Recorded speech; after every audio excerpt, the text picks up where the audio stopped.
Hi, everyone. Welcome to another Behind the Dice here at Cabin Crossing YouTube channel. And we are back. We just played some more Daggerheart. We're going to talk a little bit about some of the new rule stuff that we saw and we tried to apply to Daggerheart. And just an overview, the two new rules, these are homebrewed because they haven't actually released the rules. It's just me looking at their live stream where they talked about them and did a little example play and extrapolating from there. So your armor bonus is now the number of armor slots you have, and armor slots just reduce the severity of your hit down a category. And then also we got rid of the action tracker. Instead, I just use fear if I want to move additional people. So those are the two changes we did. Yeah, and I'm sure there's more changes coming for the actual release for Daggerheart. But we wanted to address that because in our last Behind the Dice, we talked about Daggerheart right before these changes came out. And this was some of the stuff that we were talking about, right? So they addressed some of those stuff. I personally think it goes smoother. I like the mechanic with the armor slots now much more than I liked it before. I felt last time it just slowed the game to a crawl while we did math to figure out how we're going to deal with damage. Whereas now it's just like, reduce it by 1. That's it. I definitely thought that was an improvement. I think so too. It was a lot faster. Yep, 100% guarantee. I mean, in my case, having resistance, I was still doing basic math, halving the damage that was incoming, and then determining, am I going to use an armor slot to take no damage, or am I going to take some damage? And there was no calculations of 25 incoming, your severe threshold is this, and now subtract 6 from it, however many times to determine how many hit points you're going to take. So it definitely made it a lot smoother. So in general, I'm glad they're listening and they're making this change. Yeah, I find subtraction very annoying in tabletop RPGs. Addition's way easier. Even when I deal with my hit points in, let's say, D&D, I don't take my total hit points and subtract down. I take 0 and I add up, and then when I hit my total hit points, that's when I know I'm knocked out. You're one of those. Right? I see. Yeah. Because addition is just easier than subtraction. Just is. One thing that I really liked, and I wasn't the game master, so Greg, you'll have maybe more insight into this, but Daggerheart focuses a lot on narrative and narrative play, and there's no formal initiative, and that was interesting last time we played it. But I think the fact that you don't have an action tracker anymore and play shifts to the game master whenever we fail or roll with fear, and then you can expend fear to do stuff, felt like we always knew when play was going to you. We always knew when play was coming back to us, unless you were spending fear to be more conniving, which is what the game master should be doing. But in the combat that we just had, there was a moment where there were sort of 3 mini combats on the field. Marx was fighting the witch. 2 of us were fighting the eagle in the sky. And then Pat and Agaricus were down on the ground with some minions. And there was this... The GM had the flexibility to, okay, after Bruce attacked the witch, now the witch is going to attack Bruce. And the mechanics of the game would have allowed 3 back and forths right there without anyone else doing anything. And so you could have almost cinematically broken the fight into 3 naturally as you were playing. I don't know if you'd want to do that, because then, if someone else comes in, was time just frozen over there? What was going on? I think the way we did it, with still kind of everyone one after another as well as we could, taking turns, is a fair way to do it. But I enjoyed how the mechanics allowed for that cinematic possibility. There was a couple of you that did 2 actions, one right after the other, and usually it went around, okay, you're moving too much to actually do an attack after you moved, so you do the movement and then you just take another immediate action afterward to actually do an attack or do something like that, right? And that's perfectly fine. That's why the rules are open and flimsy as they are, so you can do that type of thing. And that's why you always have to do a roll of some sort to get the hope fear mechanic going and stuff like that. That's why sometimes you roll an agility to move somewhere. But you could have done the 3 in a row, but the manual actually says, you want to share the spotlight, right? As much as possible, you want to share the spotlight. Yeah. There are times when it just makes sense for people to go boom, boom, boom, right, one right after another, but in general, you want to share the spotlight.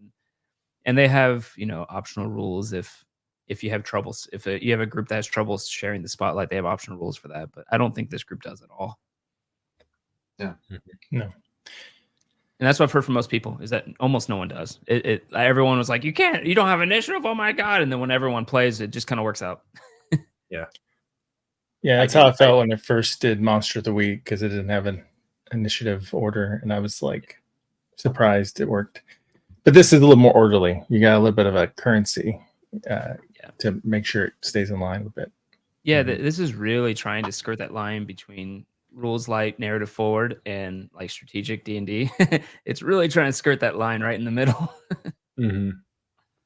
which is fine. It's what they said they wanted to do. Hope and stress being the universal mechanics for everything. No spell slots. It's just if something is impactful, you gain stress or spend hope, and if you're able to recharge those resources almost, then you can do more things. But I was skeptical when I got my spell list and was like, I can just do this as many times as I want, other than the fact like I'm taking turns with people and I shouldn't be fireballing constantly and not letting anyone else have turns. But yeah, it seems to work. Yeah, it worked. And the fact that any moment you could roll a fear or just miss means that the enemy's going to interject. So even if you're sitting there doing the same thing over and over, everyone else could be being wiped out because of your rolls. What I like is, and I think, Colten, to your point about I can do the same thing over and over again, I find myself doing it less in this system than in other systems, right? Because I mean, I feel like particularly like in 5e, I'm like a one-trick pony, right? Like I do the same thing over and over. If I'm a warlock, I'm going to Eldritch Blast you, and then guess what I'm going to do again? Eldritch Blast you, and then guess what I'm going to do again? Whereas here, I basically every one of my abilities, I actually not all of them. I still have not used one of my ability. I have 3 sessions with this character. I still have not used one of his abilities. And I'm waiting to unleash it. I want it to be epic. I want it to be like I'm doing, and I was gonna do it on the giant but I was waiting because I'm like, someone else could definitely kill this dude. Like, it's just coming. But I mean, I have like so when you whipped out that fireball, I'm like, yes. And then when Greg reminded Marx, you can use hope to roll additional d6 for your damage. I'm like, yes, please. Always like, do it, man. If you have the resources, use them. It's like this game very much is really encourages you to like. It does. Put yourself out there and do it, man. It even says in the rule books, it's best not to hoard your resources and to spend them. Whatever the word is, liberally, whatever. The one exception being, I'm a squishy wizard, and wizard's special hope ability is you can spend 3 hope to not mark your last hit point. So I feel like if I'm in combat, I've got to keep 3 hope at all times in case someone decides to whack me. Yeah, you actually almost died. But what about you, Chaz, with the new armor slots and stuff? Because I know last time you probably felt like a god to some degree because you took so much damage last time. I know, I really took damage easily this time. That's it was more difficult to tank, so to speak. And I was beginning. I wasn't clear about how much damage the giant was taking. I was like, nobody's really done very much to him, and I'm down almost half my hit points, but I'm gonna have to be the one that goes wading in after him. What's gonna happen here? Luckily I got that double, and neither one of us had any idea they only had 1 hit point left. And Marx and I double teamed him to do so much. 3 hit points. Yeah. Oh, he had 3? Okay, well, whatever. Yeah, you had to do a severe to kill him, actually. Yeah. Also, your double team is what. I mean, it was overkill at that point, but Mark's on his own wouldn't have been able to do it. Yeah, I hadn't your read tag up on team the tag team thing yet, but that was. Well, no, it didn't. Marx did like 60 points of damage all by himself because you gave him a crit. Yeah, I wouldn't be able to. Oh, so you didn't crit on your own? Okay, all right. No. Yeah, it would have been 40s. something. I That would think. have been, Also- but I mean, we did enough damage to entirely wipe out everybody else on the board. Yeah, if there was some way that damage could have jumped like lightning bolts from bad guy to bad guy. I think we left a crater. Yeah, Yeah. That was Well, there we was left- no longer a we left a giant little there. lake of blood. just your Anyway. tag team would have been enough, I think, to get it over the severe threshold. But yeah, it was overkill after that.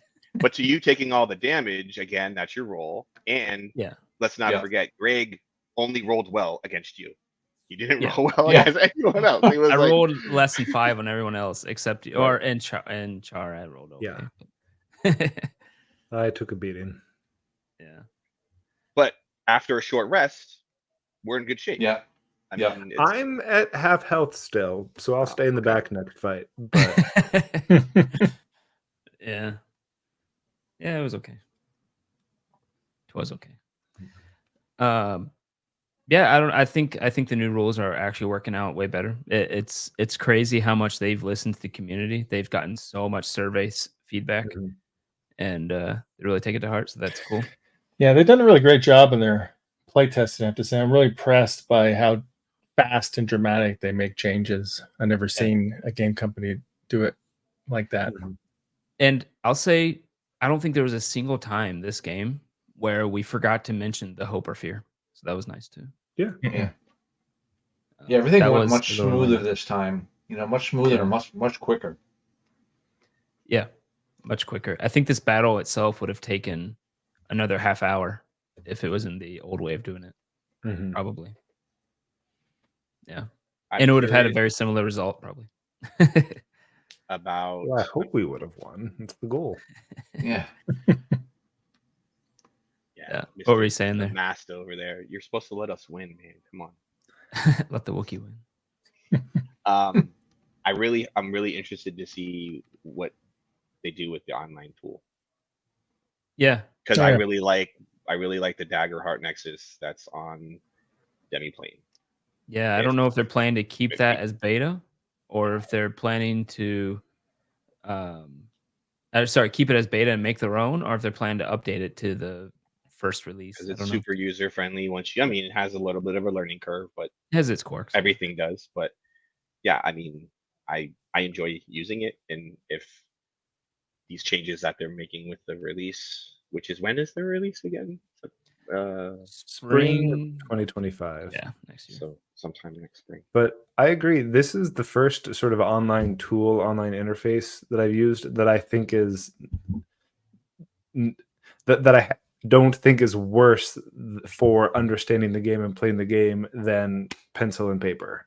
Like, I'm of the opinion that if you're getting into 5e, D&D Beyond is great, but you should make your character at some point, so not in D&D Beyond, so that you know how everything works. Whereas Nexus was great. The tooltips were good. The character development was great. The rules were pretty easy to access. So I liked it a lot. And I think the problem with 5e is there's so much complication now in making characters compared to how when it started, I guess. Mhm. You really don't know how your character works unless you make your character, step by step through it. Yeah. And then when you go to the character sheet, there is a lot of hidden stuff going on behind the scenes there. Whereas in this one, there's not really anything hidden per se, because it's simplistic. You just have a card and it says what happens, right? Yep. And even when you click on a weapon, you see where the bonuses are. The only thing it hides is sometimes you get extra damage bonuses and stuff like that, and it'll do that for you. And so, for instance, if I'm looking at Bruce, I'm not sure, Marx, without taking a second, you wouldn't be able to easily say why you get +5 added to your main weapon, right? That is a good point. Yeah. And that's what 5e D&D Beyond does way too much. There's all these pluses and you never really understand why they're there. Yeah. Yeah. This is a little more streamlined, and I like how in that interface where you can hover, it gives you plain English what the rules are. I like whenever you level up, it really walks you through step by step what your choices are, and makes it really easy. Yeah, I don't know. It's probably the only system I would actually prefer to have the digital tool to, because I'm kind of like Colten. I actually don't even like digital tools. I want my character sheet on a character sheet. Usually, it The makes you only understand. thing I don't like about it is I can't, to my knowledge, export out my Yeah, character that's a sheet. bit weird. Yeah. But these are nothing to do with Daggerheart because I don't even think they're affiliated per se. But yeah, for Daggerheart, I wonder if there's anything I don't like about it still. That's the kind of. Are you looking forward to getting your GM screen for Daggerheart, Greg? That's like $130, right, to get the deluxe or whatever. It's $150 for the limited edition that comes with the set of that custom dice and the screen. Yeah, and it has a nice box. I mean, I want the cards. I'm looking forward to having the cards. And you get those just with the $50 or $40 one. The $60, of course. Or $60, Yeah. Brief tangent, but I promise that it'll become relevant. When I was born, I did the Kickstarter for Coyote and Crow back when that was like 3-ish years ago now, and that was actually the first non D&D system I really looked into besides Starfinder. So it was the first non 20-sided die system that I learned, and I've never played it, but I thought it was really cool. I loved their D12 system, and like I really wanted the custom dice that they sold for more than I wanted to pay, and I never got them because I didn't have anyone to play with, and I didn't want to pay that amount of money. And here's where it becomes relevant again. The D12 system for Daggerheart, and especially with the Hope die and Fear die, I would be really tempted for like really fancy D12 pairs, like gemstone dice, something to represent hope, something to represent fear. It's a very appealing dice mechanic. You can, and I don't like some games you want to roll on the digital thing or everyone's rolling the same place and it does stuff. Mm-hmm. I don't think this is one of those. I think you could easily, all of you, including me, I do anyway, could roll on your desk, right? Yeah. And it wouldn't be, the only thing is if you forget about the hope and fear thing, you can't go back and see what it was, but we didn't have that problem anyway. So yeah. It's I mixed it up a bit actually in this last session. Yeah, I saw you rolling real dice. Rolling, and I rolled real dice some other time. Anything that wasn't a D12, it seemed like you're rolling with your real dice. Yeah, no, well, yeah. Whenever you said, do a check, like the point where you had me fly and you do an agility check, I just rolled in the thing. Then when I'm rolling spell casts, so. But I mean, yeah, going back, it is nice that you can track it in here, and I don't think it has to be all or nothing either way. It's just yeah. But yeah, I'm totally with you on that, Colton. It would be cool. Like, I don't know what their plans are with the different color hope and fear dice that if come with the limited edition if you go with that route. But yeah, I mean, something. I hope it's not as basic as like hope is white and fear is black. I mean, I hope they have like some cool like symbol for like the 12 on each of them or something. You know what I mean? Yeah. I know what the one thing that still I would say is not optimal for me, which is there's no unifying. It feels like there's no real unifying theme behind abilities, and you still have to read cards in full to know what each individual ability does. Because sometimes you're rolling a spell check, like first just things that take spell checks. Sometimes you're rolling a spell check against a hard number. Sometimes you're rolling against a difficulty. Sometimes you're rolling against one target, and then it goes out from there with reaction rolls. Sometimes you're rolling just an area effect where it's one spell check against their different difficulties, and it's like. There's no unifying theme of how things are done, which is one thing I like about DC20, and that every domain skill you have to read in full and just know how it works because it's going to be different than every other one for the most part. Which is kind of cool, but it's cool, but also makes it so you're looking things up more. Related to that, and the feedback period is closed and they're coming out with the final version, so there's no point really in complaining about this, but I'm going to do it anyway. It's the internet. That's the whole reason. Currently, as of 1.5, there are only 3 conditions: vulnerable, restrained, and hidden. And hidden, it doesn't do as much as I want it to do, and it seems like there should be more conditions than that.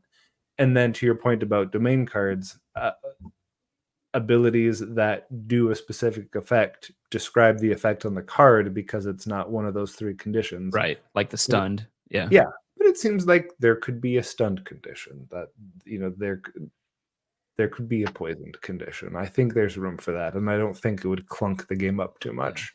And maybe there will be in the release. We'll see. Exactly. Yeah. I still like having proficiencies, but the experiences kind of take care of that. So I don't know there. I'd have to play it for a while to know what I think about that, really. Mm-hmm. But yeah. I think a big factor will be, if it's success, will be the settings. You know, what are we getting for settings and how they stand out? They did say it's going to be a new setting. It's not going to be the normal one. Oh, cool. Yeah, so that's a big thing for it to see how it lives on. So beyond the initial release. They're also putting out campaign sets, which are basically long term, not like modules like you'd have for a module, but more like, here's a campaign, here's the beats of what's going to go on the campaign, here's these people are trying to do these things, and that's kind of it, right?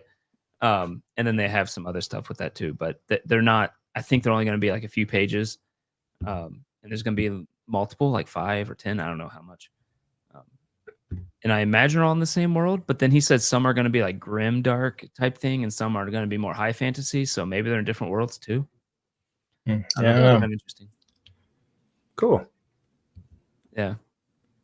But yeah, I don't know if there's much else to talk about with Daggerheart. Yeah, as long as you don't hate cards, I think you'll like the game. Yeah. And if you have a tool like Demiplane, you don't even need the cards, obviously. Mm-hmm. Yeah. Do we want to level up before next game? Do you want to try level Up 4? to you. We're kind of in the middle of this quest, so up to you if you want us to be level 4. We're just testing it, so that's what I was wondering. But we could always wait and then do it after the next one, and then there might be a break before we get back to it. What do I get at level 4? Right?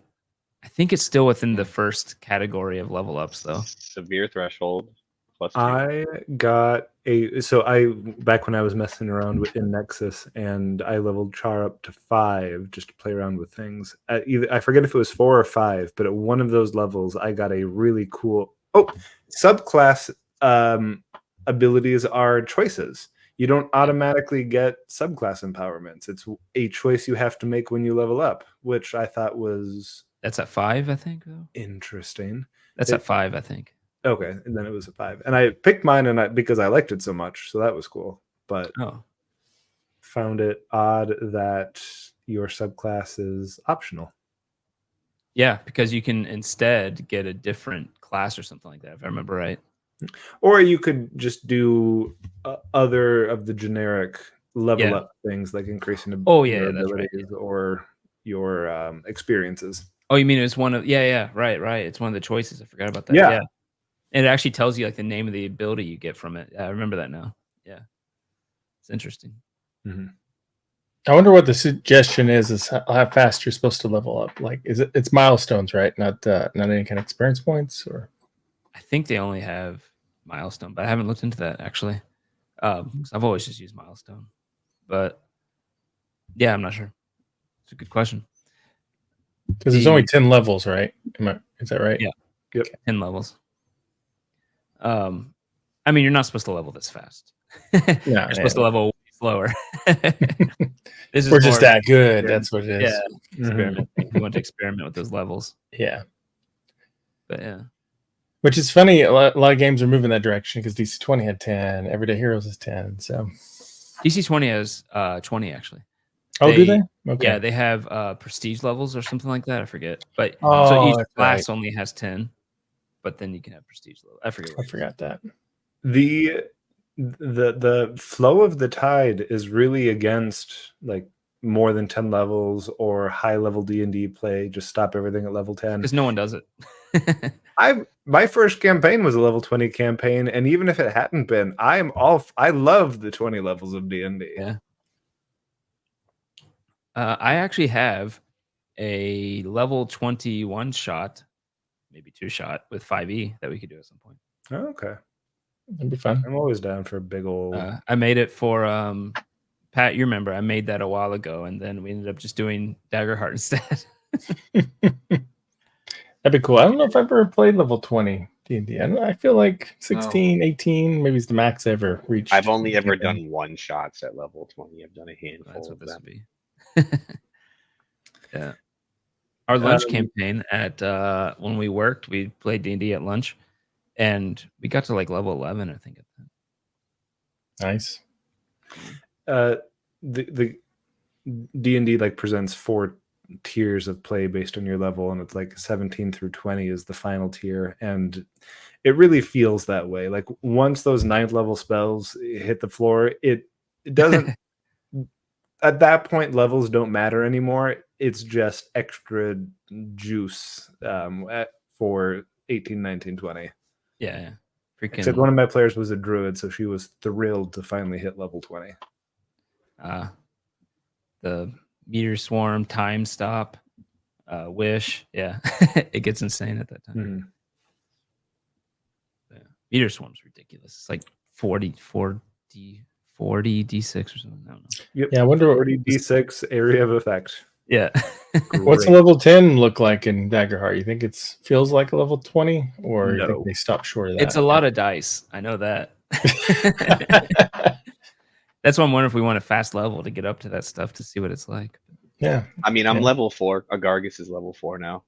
Yeah, I guess we could do it. Out.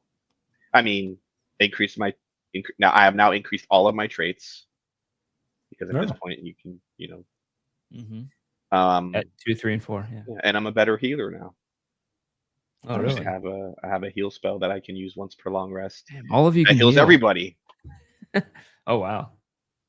I can't heal. Yeah, except for you. Well, you're DPS, man. You can't heal. You can only kill. Freaking rogues and crits and 5e are pretty nasty. Nothing compared to a rogue in this when they crit. Mm-hmm. It is too bad that they're still capped at 3 hit points of damage, though. Well, there's an optional rule to say if you double the severe, it can do another point of damage. So I guess you could just keep applying that. If you double it again, it's another point. But I was planning to homebrew that anyway. Which to that giant, you may have done 5 damage doing that because you doubled it to it was 28. So it'd be that times 2 is 61. 56, yeah. Or 56. Yeah. I knew that. 56. That doubled is 112. They So were really close to 112 with their combined damage. It was ridiculous. Cool. I think that's it. Cool. Overall, I'm at 2 thumbs up with Daggerheart right now. Before I was kind of like this. I'm getting more like this. I like the direction you're going. I'm like this almost. Yeah. I'm at 1.5 thumbs up, but like really excited for the full release to see the whole thing. Yeah, I'm excited. It's a different kind of mechanic, different kind of experience. So it's a worthwhile system for that. I'm really excited to see what kind of setting we get and adventures and stuff too. Yeah, the only thing I'm not 100% up with 2 thumbs is the fact that every single skill is so different from each other. There's no unifying thing. Like it's okay to have every domain, skills, right? But if you do a spell attack, make it always the same, except for like rare exceptions. Not like every card seems different. But yeah. Oh, and don't make me roll to even do a fireball and then let everyone save to do half damage. Yeah. Yeah, it seemed excessive. Especially because it's not like Fireball in D&D is like a legacy overpowered spell, whereas this was just 2d8 plus some stuff. It was not that much damage. Yeah, that's true. And that one was, it was even, it was unfortunately worded too, just because it's unfortunate how they did it, I guess. Mm-hmm. But that's very close. Again, maybe they've fixed it. And well, the problem is, well, they may have fixed it because the problem is every single action you do in Daggerheart needs to be a roll with not to have a roll. That's a good point. Yeah. So I don't know how you fix that actually. I don't think you can. I think you just have to accept it. Yeah, I guess so. It would have been better if the target didn't get to make a save. So if you succeed on your own roll, the target takes full damage and everyone else gets to save. Yeah. Yeah, like the one you're hitting gets hit if you roll over, and then it does an extra. Yeah. Everybody around it gets to roll. Yeah, that makes sense. I think that would be a good way to balance it. Yeah. Cool. Fireball. Fireball. Yeah, All right. low on the damage too. So we like the changes better. We like these changes. They made it smoother for us in combat and everything, right? And we'll try higher levels, see how it goes. All right, cool. So sounds good. So we're moving in the right direction with Daggerheart and liking what we're seeing and excited to see what they come out with. So anybody else got any last words? I stopped calling it Dragonheart by accident. Yeah. Good. I didn't call it Dragonheart, did I? I think it did. No, I did a lot because I like that movie. Yeah, I know. I did too all the time too. I don't know why. All right. Well, thanks everybody for watching. And if you like this one, you can check out our other Behind the Dice episodes or our actual plays where we play Daggerheart and various games. So Stuff. All right. See you, everybody. Have a good night. Bye. Good night, Ciao. folks. When the dice roll high, we touch the sky. But when they crash, it's a belly laugh. Genre play lighting the way. Our tales are